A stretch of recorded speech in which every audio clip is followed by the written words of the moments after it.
All right, hey there out in YouTube land. This was supposed to be an unboxing, but my wife already unboxed the box, but all it was a simple shipping package. So this came from China.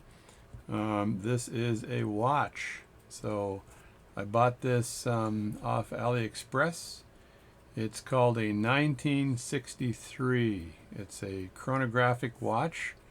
I bought this from the Tourbillon store, which it came in record time. It has it has some history. So theoretically, this watch was from a factory, the Venus factory. So the Venus 175 movement, and the Seagull company bought all the tools of the Venus factory, Venus Swiss factory, to build this watch. So the original watch was the ST 1901 movement, right? And it's a famous movement, right? It's a Seagull movement now and sells worldwide, and there's kind of a following, right? The Venus company itself was founded in 1924, and they made incredible watches. So, and right up until the 50s, and this watch is a chronograph. It's an amazing chronograph. It's got the ST 1901 movement. I think I said earlier that it was the 1901 factory. That's wrong. That's wrong. It's got the ST Seagull ST 1901 movement, which is an original movement. And you're going to see this when I open it up. So let's just open this up and have a look. There's been plenty of reviews of this watch online.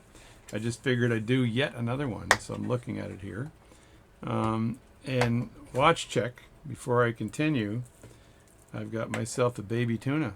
Look at that, Seiko baby tuna diver. It's a real diving watch, and this will go down to 200 meters. And I've got a strap code strap. So this strap I got from Strap Code, and it's a beautiful strap with screw-in lugs and links, rather screw down links, and just a gorgeous strap. Anyway, I've got this on. It's got a shroud on it. That's the shroud, and it's a screw down shroud, and you've got to make sure those screws are tight, because if those screws fall off, your watch falls down and you end up having to scuba dive to look for your watch. So let's just keep opening this up. So I think I've got most of it open. It looks like there's another clasp on this side too. So these are pretty typical cases nowadays, I find. So let's just open this up. Well, there we go. So that is a 40 millimeter watch, right? I got this on sale, which is great. It comes with a leather strap, and that's a quick release strap there. So those are quick release straps, which is really nice. So I might try this leather strap. It also comes with a NATO strap, and the NATO strap doesn't look super expensive. It just looks like one of those cheap NATO straps you can get for like $10. So I don't think it's the best strap in the world.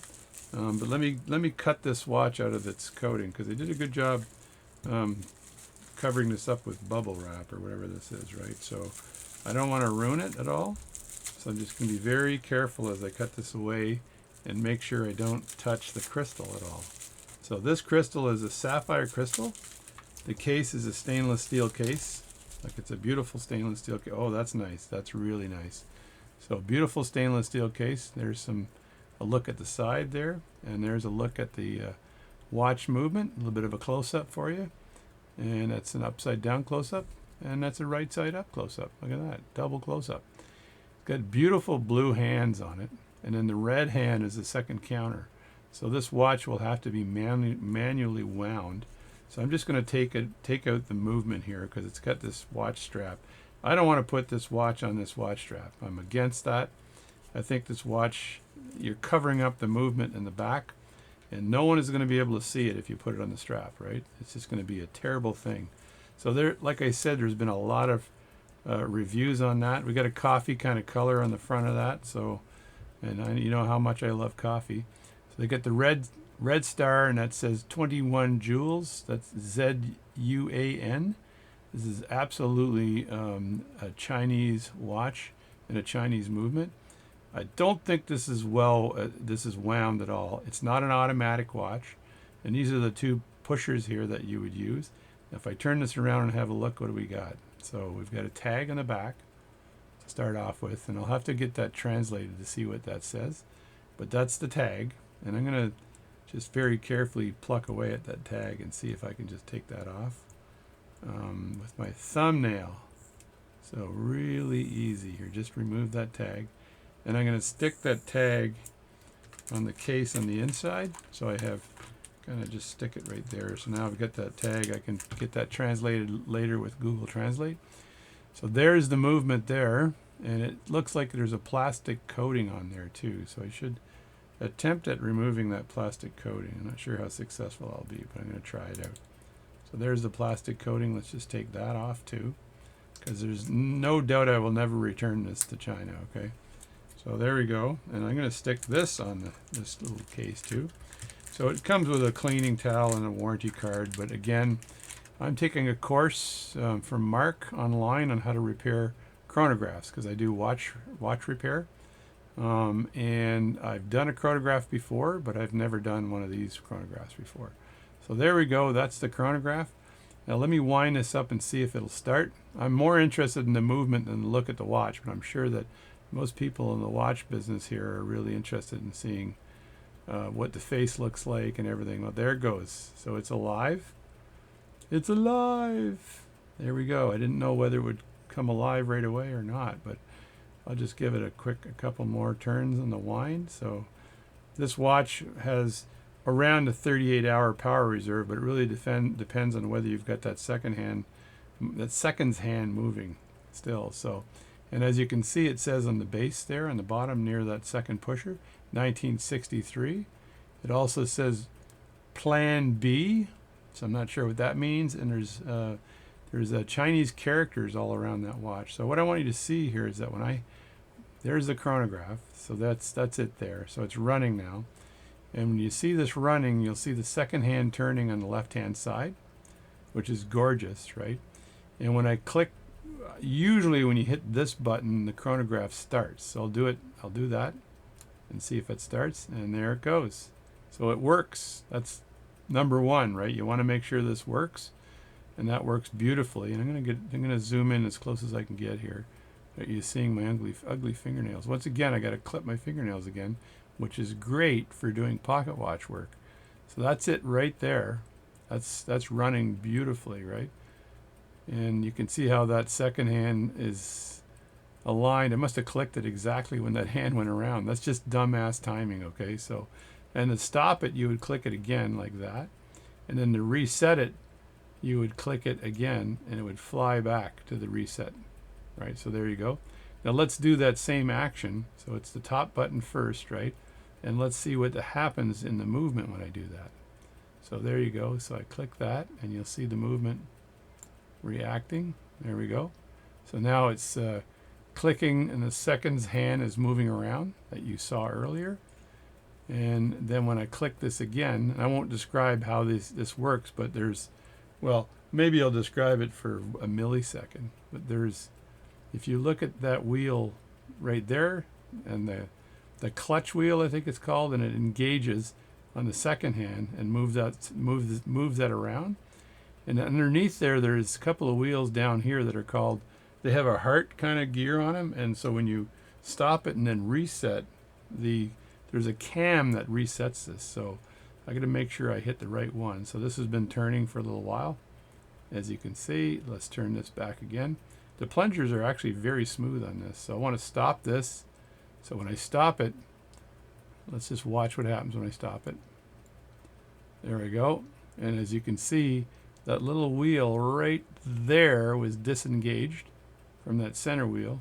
And now when I push this button here, it should, if you can see that little gear moving, there you go. And that re-engages the second hand by making that cam move out of the way. So that's a brilliant design, right, on this thing. Just a brilliant design. There's a close-up of this thing working. Just a gorgeous, gorgeous, gorgeous watch movement, right? Now, at the price I paid, you'd probably never repair it if you were going to send it off to get repaired. You'd probably just buy another one, but it's very nice. And as you can see, it's an interesting how these sides are. That to enable to remove the back, I'd probably use a ball, and I'd put the ball on the back and then turn the back to remove it. but I wouldn't want the ball to make a mark on the crystal on this side. So I'm not sure whether this is sapphire or not. I do know that the crystal itself, let me turn that around again as it's still ticking. I do know that that is sapphire, so that is a sapphire crystal. And if you can look at it from the side, I'll just turn around here like this. I'm already leaving fingerprints on it, so there you go. So from the side, it's that high. I probably could look up the specs on it and see how high that would be. Let me see. So it's the band length is actually 22 centimeters, and that's what they mean here, and that's not the length of the band, I guess. Maybe it is the length of the band. The band width is 20 millimeters, so it's a 20 millimeter width across, so you're looking at getting a 20 millimeter strap for this. The window, they call it the dial window, but the crystal on the top is a sapphire crystal. So that's a sapphire crystal, and it's got anti-reflection coating, and it is a Seagull movement, as I mentioned earlier.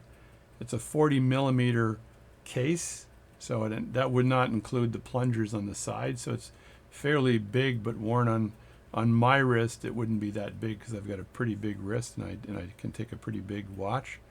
So it's called a pilot men's watch. So this was worn by the Chinese military, and it was made for the Chinese military. It's water resistant to 5 bars, so each bar, I believe, is 10 meters. So that'd be 50 meter water resistance, but I would not take this in the water at all. This is all stainless steel, so which is good.